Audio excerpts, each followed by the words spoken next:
I sound really fine. 아무렇지 않은 척 아무도 모르게 조심하는데 또 티가 나.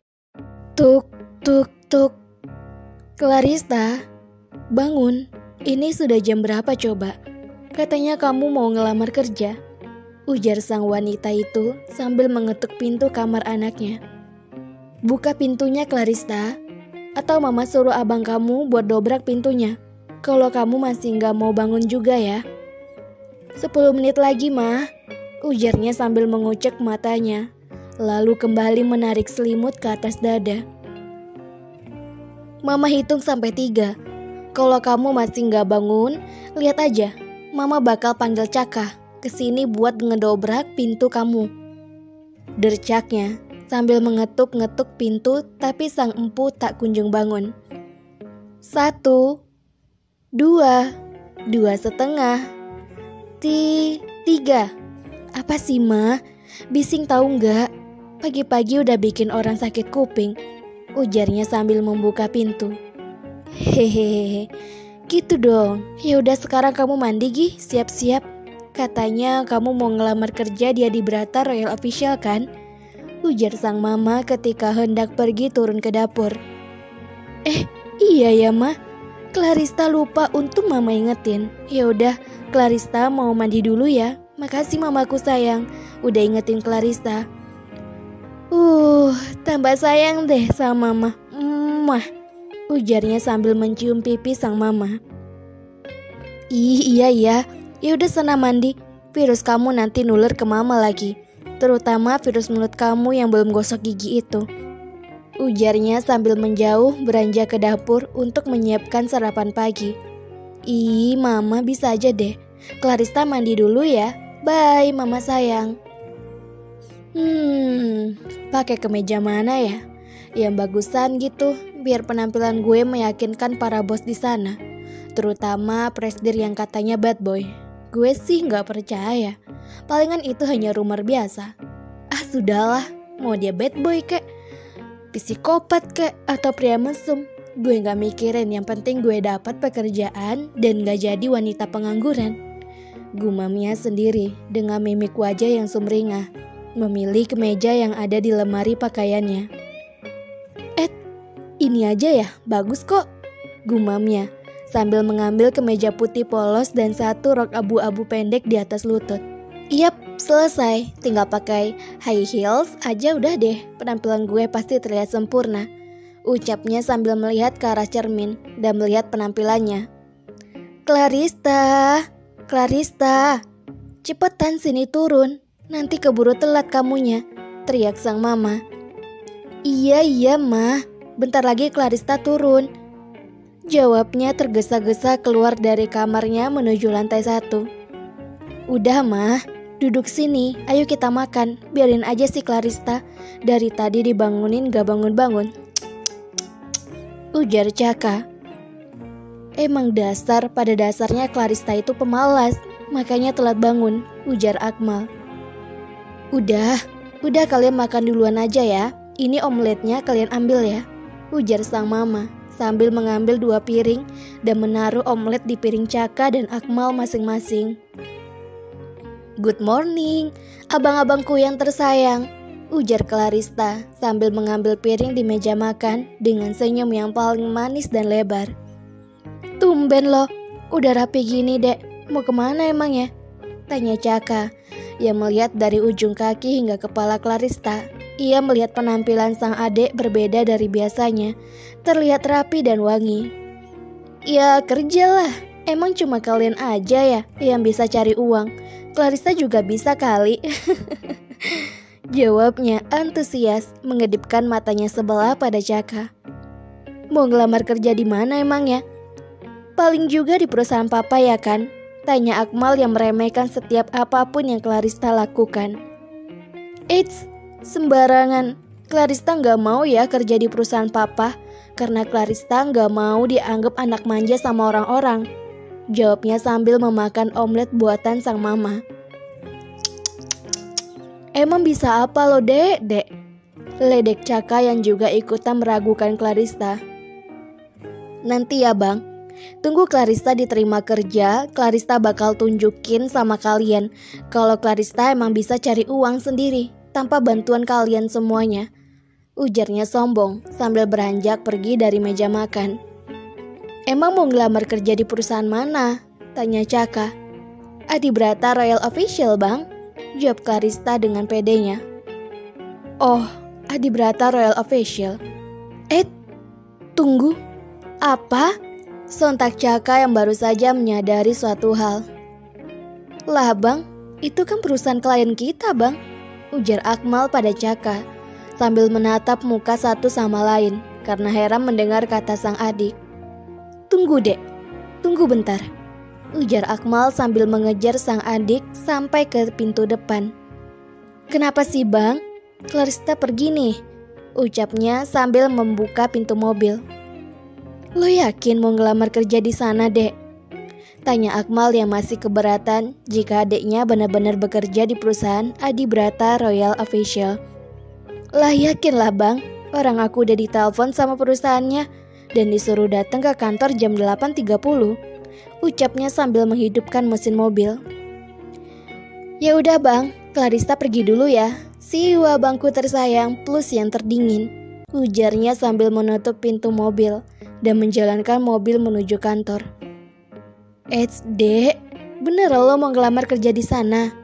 Ujarnya sambil berteriak dan mengejar mobil di depannya yang sudah jauh. Si Clarista mah dibilangin jangan, masih aja mau ngelamar kerja di sana, ujar Akmal kesal sambil masuk ke dalam rumah. Di tengah perjalanan menuju perusahaan Adibrata Royal Official, samar-samar terdengar bunyi ponsel. Dengan tatapan yang masih fokus menatap ke arah depan dan mengemudikan mobilnya Clarista, meraba-raba kantung bajunya. Secara refleks dia menekan tombol jawab dan bergumam. Halo? Halo, apa kabar? Apakah Anda Nona Clarista? Iya, benar dengan saya sendiri. Kami dari Rumah Sakit Rose Center. Anda dimohon untuk segera datang ke bagian obstetri dan ginekologi. Oh, baiklah. Masih terdengar cerita panjang lebar dari seberang telepon, tapi pikiran Clarista sudah melayang entah kemana, memikirkan apakah interviunya akan berjalan dengan lancar. Dan hanya asal menjawab singkat pembicaraan selesai. Dan dunia pun kembali tenang. Clarista kembali fokus ke jalanan dan mengemudikan mobilnya dengan kecepatan rata-rata. Beberapa detik kemudian, Clarista tiba-tiba melototkan matanya, teringat akan sesuatu. Tadi, apa yang gue dengar? Rumah sakit. Ya ampun, apa terjadi sesuatu sama sahabat gue? Secepat kilat, Clarista mengemudikan mobilnya dengan kecepatan di atas rata-rata, menuju Rumah Sakit Rose Center. Di tengah perjalanan dia berpikir, sepertinya ada yang salah. Bagaimana mungkin sahabatnya yang sedang sakit itu berada di rumah sakit tadi mereka bilang, bagian obstetri dan ginekologi. Clarista yang baru saja turun dari mobilnya dengan paniknya, ia berjalan dan langsung dihampiri dua pria tegap berkacamata hitam. Tampaknya mereka mengenalinya serta telah menunggunya. Nona Clarista, silakan ikut dengan kami. Bagai diiringi pengawal di cerita mafia, Clarista pun menuju ruang obstetri dan ginekologi. Setibanya di sana, seorang pria dengan keringat bercucuran segera menghampiri dan menggenggam erat tangannya. Nona Clarista, kumohon, tolonglah istriku. Apa? Tangan Clarista diguncang keras, sehingga dia belum sempat mencerna apa yang terjadi. Ada yang bisa menjelaskan kepadaku apa yang terjadi di sini? Dan ya ampun Tuhan, tanganku sakit sekali. Bandar, lepaskan tangannya. Perintah dari suara bernada rendah terdengar jelas, dan pria bernama Bandar itu pun segera melepas tangan Clarista. Clarista terhipnotis oleh suara itu, sehingga mengalihkan pandangan ke arah tersebut. Meski hanya melihat sisi samping pria itu, Clarista langsung terpana. Pria itu sepertinya baru kembali dari suatu tempat, karena dia mengenakan setelan jas hitam formal. Tampak guratan wibawa sekaligus keangkuhan dari wajahnya. Pria itu menyeka debu di ujung bajunya dan berjalan dengan langkah angkuh mendekati Bandar. Clarista hanya bisa mengangguk. Golongan darah AB RH positif. Clarissa kembali mengangguk, walau masih tersirat keangkuhan di wajah pria itu, tapi sepertinya dia tampak lega. Golongan darahmu sama dengan adikku. Sekarang dia akan menjalani operasi sesar. Tapi persediaan darah di rumah sakit ini mungkin tidak mencukupi. Jadi, kau dipanggil kemari untuk menjadi cadangan jika dibutuhkan. Begitu rupanya. Akhirnya Clarissa tahu apa yang sedang terjadi di sini. Saat pemeriksaan darah pada masa kuliah dulu, Clarissa mengetahui bahwa dia memiliki golongan darah yang istimewa, sehingga dia selalu berhati-hati setiap saat. Bahkan ketika sedang menyeberang jalan, dia takut mengalami kecelakaan dan tidak ada persediaan darah, lalu akan mati dengan sia-sia. Tidak masalah. Tiba-tiba Clarissa merasa senasib dengan wanita di dalam ruangan operasi itu, sehingga dia tidak keberatan dengan permintaan donor darah ini. Namun, ada yang mengganjal di pikirannya. Apa aku boleh bertanya? Tentu saja. Pria yang seharusnya meminta tolong itu malah menjawab dengan dingin. Sementara, orang-orang di sekitarnya malah serasa wajar akan sikap pria itu, membuat Clarissa malah salah tingkah. Sebenarnya, kalian ini siapa? Dan bagaimana cara kalian menemukanku? Pria itu menatap Clarissa dengan pandangan aneh selama beberapa saat, lalu berkata, "Aku Kenzo Fabian Adibrata." Clarissa masih berpikir keras. "Apa aku mengenalimu?" Bandar yang dari tadi diam pun menyeka keringatnya dan berkata, "Nona Clarissa, Anda akan melamar kerja di perusahaan Adibrata Royal Official, bukan? Waktu akan melamar, tidak pernah belajar tentang sejarah perusahaan, tidak pernah mencari tahu di portal web perusahaan. Kau tak tahu siapa pemiliknya?" tanyanya. Mulut Clarissa membentuk huruf O, lalu huruf A, karena tiba-tiba teringat sesuatu. Astaga, ini sudah jam berapa? Gila, gue bisa telat kalau begini. Pasti gue bakalan ditolak kerja di sana. Dan kesombongan gue tadi pagi pada abang-abang gue, sia-sia aja dong.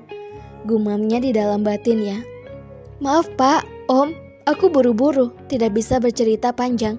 Darahku kan sudah kalian ambil, jadi biarkan aku pergi. Soalnya ini menyangkut masa depan dan reputasi aku sebagai adik. Sudah dulu ya, bye semuanya," ujarnya melambaikan tangannya pada kedua pria yang baru saja ia datangi. Detik berikutnya ia berlari secepat kilat menuju parkiran rumah sakit. Clarissa melihat jam tangannya yang berada di tangannya sebelah kiri. "Untung saja gue berangkat dari rumah jam 6.00 pagi. Jadi sekarang baru aja jam 6:30.